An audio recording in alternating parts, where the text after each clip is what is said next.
This video is a remake of my 2021 tour of a sail ship, since that video was of poor quality, had a few errors and lacked some parts which I deemed important. Due to the amount of views it's getting, I don't want it to represent my channel, so I decided to make this one as a replacement. Knowing the different parts and directions of an old sailing ship is not so easy, and googling the terminology often ends up in confusion. In this video we'll go through all the different parts of a ship's structure. You'll be able to navigate through the video via the timestamps, most of whom represent the ship's sections. I'll also include a glossary in the description. Keep in mind that this is an instructional video. It's not meant to form an entertaining narrative or story. It's essentially a manual. Let's start with directions. Let the ship serve as our point of reference, and have the arrow represent the direction of the wind. Windward, also known as upwind, is the direction which the wind is coming from. In our case, behind the vessel. Leeward, pronounced leeward, also known as downwind, is the direction in which the wind is blowing. In our case, before the vessel. Lee refers to the leeward area adjacent to the vessel. In our case, the front of the ship. The side of the ship that is towards the leeward is called the lee side. When the wind changes direction, it veers. Larboard refers to the left side of the ship. When you were conning, that is, giving order to the helmsman, you used port, such as the command, port your helm. In 1844, port replaced larboard entirely. Starboard refers to the right side of the ship. The frontal section of the ship is called the fore. However, the tip of the ship's hull itself is called the bow or prow. You should view the prow as the piercing tip of a dagger, whilst the fore is the flat side above it. Forward, pronounced forward, is used to indicate something in the direction of the fore, or something ahead of the vessel. You can also use afore. For example, the bowsprit lies afore of the mainmast. The entire back section of the ship is called the afterward, pronounced aftered, or just aft. Opposite to the bow, the back of the ship's hull, is called the stern.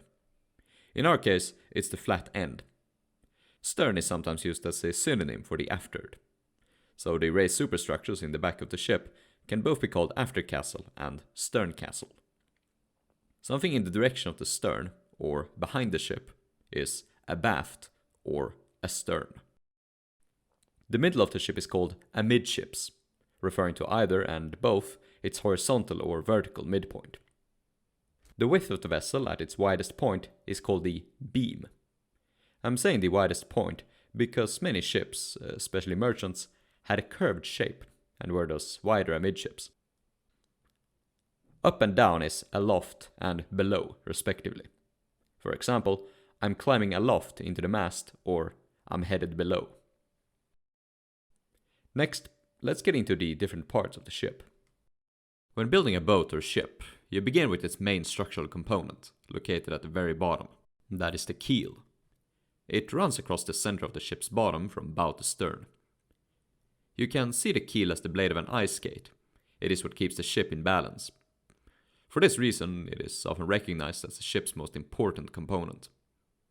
The keel begins abruptly at the stern of the ship and ends in a curve at the bow.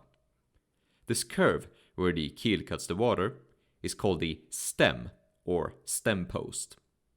The straight post at the back of the keel is called the stern post.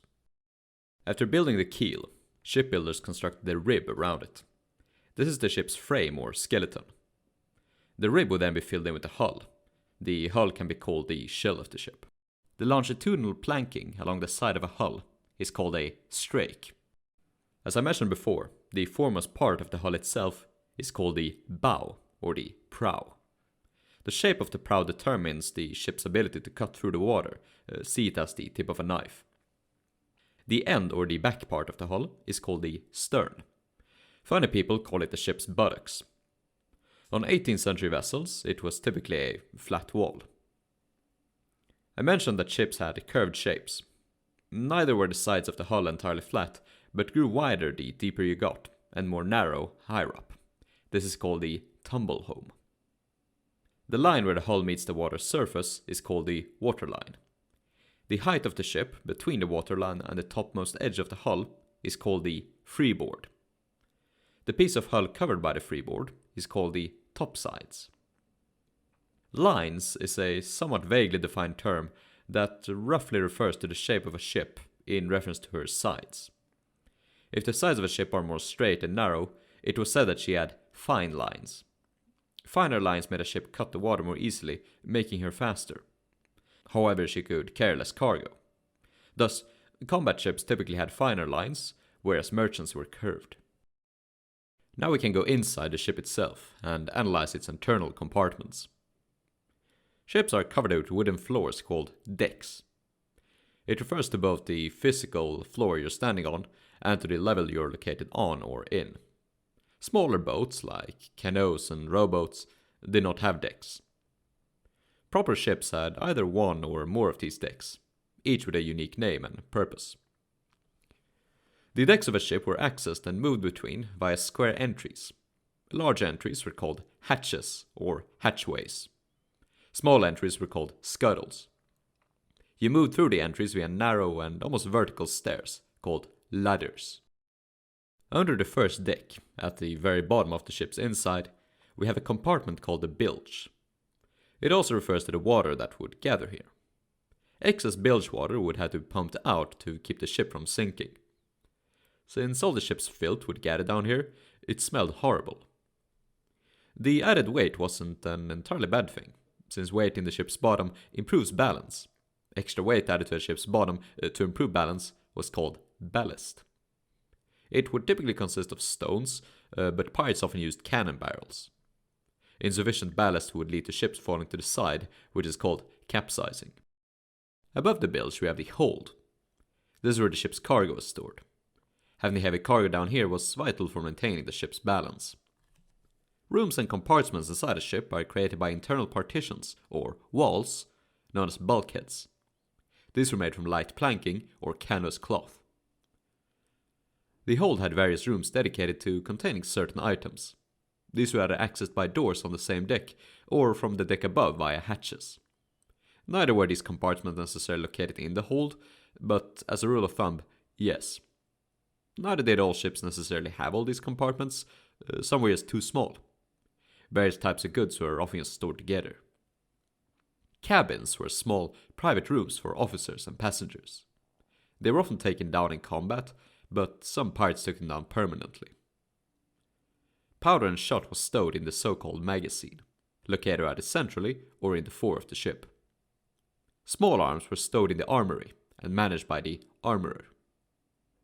The bread room was used for storing bread, and I presume other provisions, but I don't know. The surgeon tended to the wounded inside the lazaretto, also called the surgery. The cook room was the ship's kitchen and the location of the fire hearth, where cooking was done. This was the only source of heat aboard the ship. In the later centuries, this compartment would be called the galley on warships and caboose on merchants. It was usually located in the middle of the ship, with a chimney leading to the top deck, but some hearths were just built on the weather deck. Above the cargo hold we have the Orlop deck. This is where the ship's cables and cordage were stored. Some ships between the late 1600s and Napoleonic Wars were partially propelled by oars. These oars were very long and heavy and called sweeps. Sweeps were typically stored on the gallows amidships or along the sides on smaller ships. Larger warships had an entire deck dedicated to rowing, called the Oar Deck. It was located above the orlop and below the gundeck. The oars were stuck out from holes called oar ports or scuttles. These were open and closed from forward with a horseshoe-shaped hinge. Rowing was done standing, so the oar deck had to be sufficiently tall. Located above the orlop is the gundeck, where the cannons are mounted. Cannons aboard a ship are called guns or great guns. A collection of mounted guns are called a battery. A ship's complement of mounted weaponry was called her armament. Heavier guns were stored on the lower decks in order to stabilize the ship. The guns poked out at the ship through square holes called gun ports. I showed them previously. If the ship was too small to have a dedicated oar deck, the oar ports were actually located on the gun deck and cut between the gun ports. You could also row through the gun ports themselves. You'd also have detachable benches and tables between the guns, which a crew would raise or lower come the need. They typically ate their meals on the gun deck. The gun deck was also a popular bedroom, with crewmen lying on the floor or on hammocks stretched between the guns. You'd also have lanterns, buckets of water, and gunnery tools hanging from the roof. Before moving on, I'd have to mention that obviously not every ship was large enough to have an orlop, oar deck, and gun deck. I wanted to include all the possible configurations, but most pirate ships were one-masted sloops that only had a bilge, hold, and weather deck. Any deck that lacks any decks above it and is exposed to the open sky is called a weather deck. The main deck is the uppermost continuous deck. A main deck that was continuous from the front to the back of the ship was called flushed. You might say that the ship was flush from stem to stern. Full-rigged ships that were built with flush decks were called galley-built. If the ship was built with a raised section in the fore, the forecastle, and a raised section in the aft, the aftercastle, she was called frigate-built. The main deck, defined as a section between the forecastle and the aftercastle, is also called the waist of the ship. Smaller ships often lacked dedicated gun decks and had their guns mounted on the main deck. Some other ships, usually frigates, had incomplete main decks, with large openings leading straight to the gun deck below. In these cases, the front and back of the ship were accessed via narrow passages called gangways. The bulwarks are extensions of the ship's side, reaching above the level of the weather deck. The upmost edges of the bulwarks are called gunwales, though it is written as gunwales. Stanchions are sturdy, upright fixtures dotting the bulwarks, and are used for mounting swivel guns. Scuppers are rectangular holes at the bottom of the bulwark, and are supposed to drain the weather deck of water and blood. Heading out on the sides, we find the channels, also called chains, narrow platforms spreading the shrouds, the rigging used to support the lower masts. On some ships, the sweeps were stored on the chains along the sides of the ship. The capstan is a large vertical winch used to perform heavy tasks such as raising anchors, heaving cargo, or manipulating heavy cordage. Capstan bars were stuck into the sides and used to turn the capstan. Floggings were usually carried out against the capstan, and it could be located in the fore of the ship, in the middle, in the back, or on one of the decks below. On smaller ships, horizontal winches called windlasses were sometimes used to raise the anchors. It was located in the fore of the ship. Moving on to the fore of the ship. The forecastle, pronounced forecastle, was either the raised deck at the bow of the vessel, or just the area below. Since this was where the ship took the brunt of the waves, it moved a lot, and it was where the crew slept on merchant and navy ships. It was cramped and the hammocks were stacked and far from comfortable. Pirates wouldn't accept such conditions, and either slept on the gun deck or on the weather deck, under the open stars. The foremost part of the ship is called a beakhead. This is a protruding platform used for manipulating the foremost sails, called the headsails, but also as a toilet. The toilet was just a plank with a hole leading down to the water. There were other toilets aboard, like piss-tails along the bulwarks, and you could just sit down on the chains and release yourself into the water. The headsails were mounted on the bowsprit, a spar extending from the bow. Below it would find the figurehead, if the ship had one. The ship had one or two anchors, supported by large wooden beams sticking out at the bow's side. These beams are called catheads. The anchor was secured to a large rope called a hawse, and it entered the ship through a hawse hole. Since rigging is a huge topic of its own, I've covered it in its own separate video, and will refer you there if you want to learn more. The largest mast on the ship is called the mainmast. The mast ahead of the mainmast is called the foremast. The mast behind the mainmast is called the mizzenmast. Now we move on to the back of the ship. The flat wall built on the sides of the stem post is called the transom. The rudder is a device controlling the direction of the ship, and is attached to the stem post of the keel via a hinge. It is manipulated by the helm, a collected term for all of the steering devices. The helm was located either on or inside of the ship. The most basic helm is the tiller, a bar attached directly to the top of the rudder. Tillers were usually made of wood, but a few from iron. The length of the tiller was actually quite important, as a longer tiller would provide more leverage and make the ship easier to steer. It was used on everything from rowboats to schooners. Larger ships used a whipstaff, also called a whip. This was a vertical pole attached from above to the end of the tiller, and used in turn to control the rudder. The steering wheel, though iconic to piracy, did not become widespread until around 1715. Though the wheel was a radical invention, we know next to nothing of its development history. Now on to the raised sections in the stern. The entire superstructure in the stern of the ship is called the Aftcastle, or Aftercastle. The raised deck aft of the mainmast is called the quarterdeck. The space below the quarterdeck is called the steerage. It was called the steerage because, if the ship was large enough to have a steerage, this was where she was steered and commanded from. Though it gave the captain and helmsman good protection against weather and gunfire, it restricted their vision, so in the warships built after 1719, the ship's wheel was moved to the quarterdeck above. In the 1600s, the tiller or whipstaff was either located in the steerage or mounted on the quarterdeck. An additional tiller was located inside the steerage or in the captain's cabin, so if the helmsman came under fire, he could move down to safety and steer from there. The binnacle, or binnacle, is a stand housing the ship's compass. It was placed close to the helm, so, the helmsman knew where he was steering the ship. The superstructure placed above the quarterdeck is called the roundhouse. The larger ships had an additional superstructure in front of the roundhouse, called the carriage or coach. The roundhouse was topped off by the poop deck. This had nothing to do with feces. The term stems from the French word la poupe, meaning stern. Poop deck literally means stern deck. The handrail around the poop deck is called the taffrail. A ship's wooden carvings and decorations are collectively called the carved works. Most of them were to be found on the back of the ship. Their addition were restricted in 1704, at least in England, in order to reduce the cost of shipbuilding. Pirates usually removed them to reduce the ship's weight. The word galleries had two meanings. Either they were narrow passages, either open or enclosed, running along the sides of the aftercastle. These were virtually unseen on any other ships than Spanish galleons. Quarter galleries refer to the little room at the back of the captain's cabin, which housed the lights and jutted out of the back and to the sides of the ship. These sometimes came in the ship's turrets at the sides of the cabin. They did only handicap the ship's performance, and did nothing but stroke the captain's vanity. Though it certainly makes the ship prettier.